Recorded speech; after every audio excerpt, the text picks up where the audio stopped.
আসসালামু আলাইকুম বন্ধুরা। তো আজকে আপনাদেরকে দেখাবো বন্য হাতি। তো দেখতে পাচ্ছেন পাহাড়ের মাঝখানে কিন্তু একটি পুকুর রয়েছে, আর সেই পুকুরের সাইডে কিন্তু মোটামুটি অল্প কয়েকটা বন্য হাতি দেখা যাচ্ছে। এই হাতিগুলা কিন্তু বিকাল হলেই এখানে নেমে আসে পানি খাওয়ার জন্য। তার পাশাপাশি কিন্তু এখানে আরো অনেকগুলা হাতি রয়েছে। দেখেন পানি খাওয়া শেষে কিন্তু তারা বিকেলবেলা খেলা করে, ধুলা দিয়ে তাদের গায়ে মাখে। এই হাতিগুলার কিন্তু অনেক দল থাকে, কিন্তু এখানে কিন্তু দলবদ্ধভাবে আসে নাই। হাতিগুলা কিন্তু অল্প কিছু হাতি রয়েছে এখানে, 4 থেকে 5টা। এদের সাথে কিন্তু বাচ্চা রয়েছে দেখা যাচ্ছে। এক পাশে ধান ক্ষেত, আরেক পাশে কিন্তু একটি পুকুর। বনের ভিতরে হাতি থাকলে কিন্তু বনটা দেখতে অনেকটাই সুন্দর লাগে, বনটা একদম ভর্তি ভর্তি লাগে।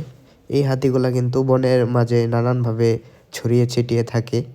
এই হাতিগুলা কিন্তু দেখতে অনেকটা সুন্দর লাগে। দেখেন কি সুন্দরভাবে হাতিগুলা খেলা করতেছে গ্রামীণ পরিবেশে ও বনায়ন পরিবেশে, খুব সুন্দর লাগলো দেখে।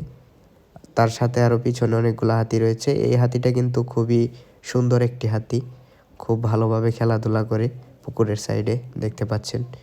এই হাতিগুলা কিন্তু বিকাল হলেই নেমে আসে এখানে পানি খাওয়ার জন্য। বনের ভিতরে কিন্তু নানান ধরনের গাছপালা রয়েছে, লতা পাতা সবকিছু কিন্তু এরা খায়। এই হাতিগুলার প্রচুর পরিমাণে খাবার লাগে। এই হাতিগুলা কিন্তু কানে প্রচুর শুনে, অনেক দূর থেকেই কিন্তু তারা শুনতে পারে, এবং তারা কোথায় খাদ্য আছে সেটা কিন্তু খুব সহজেই বের করতে পারে। তো দেখেন হাতিগুলা কিন্তু অনেকক্ষণ যাবত এখানেই রয়েছে। কিছু হাতি কিন্তু পাহাড়ের সাইডে কি যেন খাচ্ছে, আর বাচ্চা সহ এই বড় হাতিটা কিন্তু এখানে খেলা করছে। মানুষের যেমন মনে ফুর্তি থাকে, হাতিরও কিন্তু তেমনই মন মানসিকতা। হাতি কিন্তু কখনো মানুষকে ইচ্ছাকৃতভাবে দৌড়ানি দেয় না। মানুষ যখন হাতিকে ঢেলাঢেলি করে তখনই কিন্তু হাতি দৌড়ানি দেয়, তারপরেও কিন্তু হাতি বেশি একটা দৌড়ানি দেয় না। হাতির মনেও কিন্তু অনেক মায়া রয়েছে। এই হাতিগুলা কিন্তু আসলে অনেকটাই মায়াবী, বনের মায়াবী হাতি অনেকটাই ভালো লাগে। দেখেন ছোট ছোট বাচ্চা কিভাবে বড় হাতিগুলার সাথে পার হচ্ছে। এখানে হয়তো বা একটা বাবা হাতি রয়েছে আর একটা মা হাতি রয়েছে, তাদের সাথে তাদের কিউট দুটি বাচ্চা, দেখতে কিন্তু খুবই ভালো লাগলো। এইখানে কিন্তু তারা প্রায় সময়ে আসে এবং গোসল করে।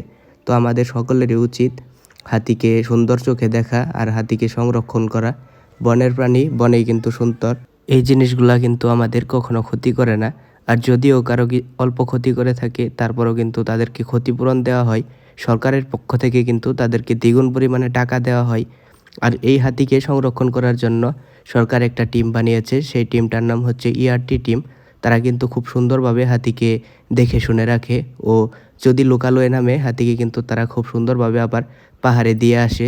বন বিভাগের লোকেরা কিন্তু মানুষকে অনেকটাই সহযোগিতা করে থাকে। হাতি দ্বারা যদি কারোর কোনো ক্ষতি হয় তাহলে কিন্তু তারা তাদেরকে আরও দ্বিগুণ পরিমাণে অর্থ দিয়ে থাকে। তো দেখেন হাতিগুলা কিন্তু অনেকক্ষণ যাবত এখানে পানি খাচ্ছিল, এখন কিন্তু তাদের পানি খাওয়া শেষ, গোসল করবে হয়তোবা। তো দেখেন বাচ্চা সহ আর কয়েকটা হাতি কিন্তু ওইদিকে পার হয়ে গেছে, আর একটা কিন্তু এখানে এখনও পানি খাচ্ছে, এটাও কিন্তু ধীরে ধীরে পার হয়ে যাচ্ছে। সন্ধ্যা হয়ে গেছে প্রায়, সন্ধ্যা হলে কিন্তু হাতিরা তাদের পাহাড়ের ভিতরে চলে যায় এবং সেখানেই থাকে। দিনের বেলা বিকাল দিকে একটু লোকালয়ে আসে পানি খাওয়ার জন্য। দেখেন কিভাবে তারা খেলা করছে। এখন কিন্তু প্রায় সন্ধ্যায় হয়ে গেছে, ধীরে ধীরে কিন্তু তারা ভিতরের দিকে চলে যাচ্ছে।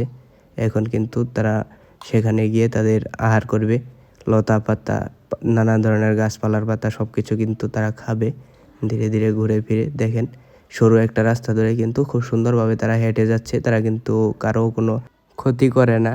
তাই আমাদের সকলের উচিত বন্যপ্রাণীদেরকে সংরক্ষণ করে রাখা ও উত্তপ্ত না করা। তো হাতিগুলো কিন্তু এখন বনের ভিতরে চলে যাচ্ছে। তো আজকের ভিডিওটা কেমন হয়েছে অবশ্যই কমেন্টে জানাবেন। আল্লাহ হাফেজ।